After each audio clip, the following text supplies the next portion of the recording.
Voilà, on arrive dans la deuxième vidéo. Alors si vous n'avez pas vu la première vidéo, on a fait le traçage pour pouvoir passer à cette machine. Donc regardez-le si vous ne savez pas de quoi on parle. Maintenant, on attaque tout de suite l'usinage à la machine. Alors une petite remarque, pour mon cas, mon plateau est à peu près droit, d'accord. Mais dans le cas d'un plateau comme ici, vous pouvez voir, d'accord, qui est très cintré, d'accord. Il faudra toujours mettre le côté concave en bas, d'accord, du côté convexe, d'accord. Donc regardez, là on a la bosse, d'accord. Donc mettez le trou en bas. De cette manière-là, le plateau n'est pas bancal, d'accord. Quand vous allez couper, le plateau il ne pourra pas osciller. Par contre, si vous le mettez du côté bosse, là c'est une autre histoire puisque le plateau va tourner légèrement quand vous allez scier et ça va bloquer la scie, d'accord. Donc pour éviter de bloquer la scie, mettez-le le trou en dessous, d'accord.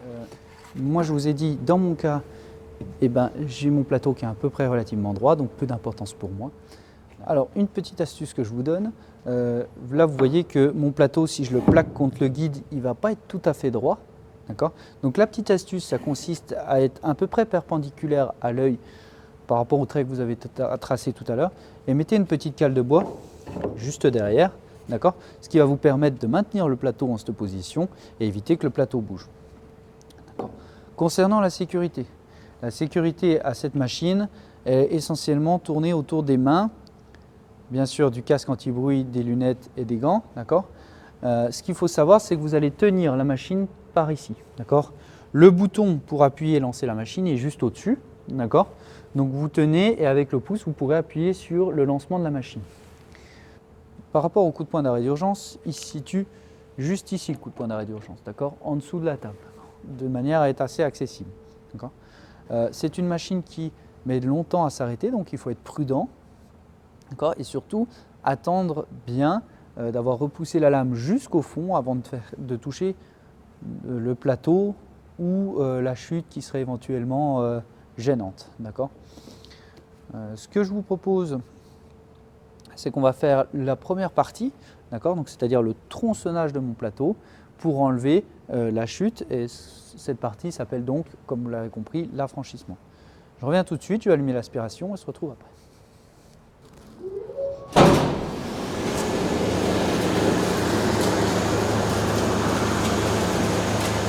Voilà, j'ai allumé l'aspiration. Comme vous pouvez le voir, déjà le bruit est déjà différent, d'accord. Donc maintenant je vais lancer ma machine et couper. Alors, une petite remarque, la machine a tendance quand même à venir rapidement vers vous, il faut la retenir un petit peu et la repousser gentiment vers elle. Donc je vais allumer, je viens couper légèrement, voilà, la main ici bien à l'écart de la lame, pas trop près de la lame, et je vais pouvoir couper.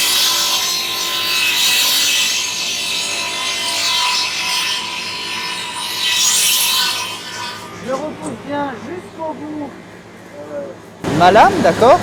Vous voyez là maintenant mon placement de main qui est très loin de la lame, d'accord. Si vous avez une petite pièce, ça ne sert à rien de passer sur cette machine puisque ce sera trop dangereux, d'accord. Donc le minimum de pièces à avoir, c'est à peu près la largeur de la table là, qui correspond globalement à une cinquantaine de centimètres pour avoir sa main en sécurité qui tient la pièce, d'accord. La denture de cette machine est très spéciale puisque c'est une denture inversée qui va venir en opposition justement au fil et éviter que ma pièce soit éjectée contre moi. Elle aura toujours tendance, la pièce, à repartir contre lui. Donc là, vous pouvez le voir, j'ai affranchi mon plateau, d'accord. Ça veut dire que j'ai une coupe qui est propre du côté que je veux garder. Donc ça, c'est la chute. Hop. Maintenant, là, vous pouvez le voir, j'ai une coupe qui est à peu près perpendiculaire, d'accord. Pour l'instant, c'est pas trop grave. Je vous rappelle qu'on a de la marge. Et je vais couper ma deuxième partie. Toujours pareil, si votre plateau n'est pas très droit derrière, mettez une petite cale qui va vous permettre de couper bien perpendiculaire. J'attaque la deuxième partie, d'accord.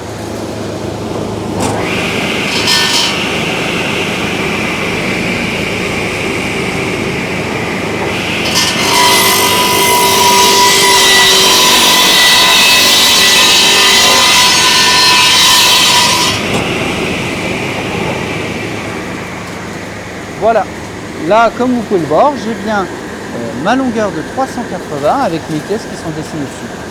L'étape du tronçonnage est finie. Alors ce que je peux vous donner en petite astuce pour le tronçonnage, si vous avez des grandes pièces, c'est d'utiliser un petit roulement comme ça, un rouleau qui va vous permettre d'adapter justement à la hauteur de vos plateaux. Et vous pourrez en mettre un devant la machine, d'accord? Donc réglez bien à la hauteur de la table pour que votre plateau soit bien horizontal par rapport à votre table, d'accord? Et vous pourrez en mettre un également derrière votre machine, dans le cas où vous êtes tout seul comme aujourd'hui, d'accord? Et que vous avez des plateaux par exemple de 3, 4 mètres, 6 mètres de long à couper, d'accord? Pensez bien à vos chutes, c'est pareil, qui peuvent être coupées et qui peuvent basculer, ça peut être dangereux. Donc pour éviter ça, vous mettez un rouleau aussi en sortie à la chute, d'accord, de votre côté droit. En général, c'est comme ça. Le côté gauche, c'est les grandes parties. Et côté droit, c'est soit les pièces finies, soit les chutes qui tombent du côté droit. Ne vous mettez jamais du côté droit de la machine. Mettez-vous du côté gauche, puisque c'est ici que les plus grandes pièces sont. Voilà, on en a fini pour cette machine. Vous avez vu qu'elle n'est pas très compliquée. Portez bien vos équipements de protection individuels, donc le casque, les lunettes et les gants, d'accord, qui vous évitent beaucoup de problèmes. Respectez bien les consignes de sécurité à la machine, aux machines en général. Maintenant, on va passer sur la scie à format où on va apprendre à déligner, donc c'est-à-dire à définir une certaine largeur, d'accord. Donc si ce n'est pas déjà fait, abonnez-vous à ma chaîne. Aimez la vidéo, d'accord, ça m'encouragera à proposer encore plus de contenu du même genre. On se retrouve dans cette fin de vidéo. Donc vous avez vu que le format est plus court que d'habitude puisque la machine possède moins de réglages. Ça ne veut pas dire qu'elle est moins dangereuse, bien au contraire. Donc soyez prudents, respectez les consignes de sécurité à la lettre si vous voulez éviter de vous blesser.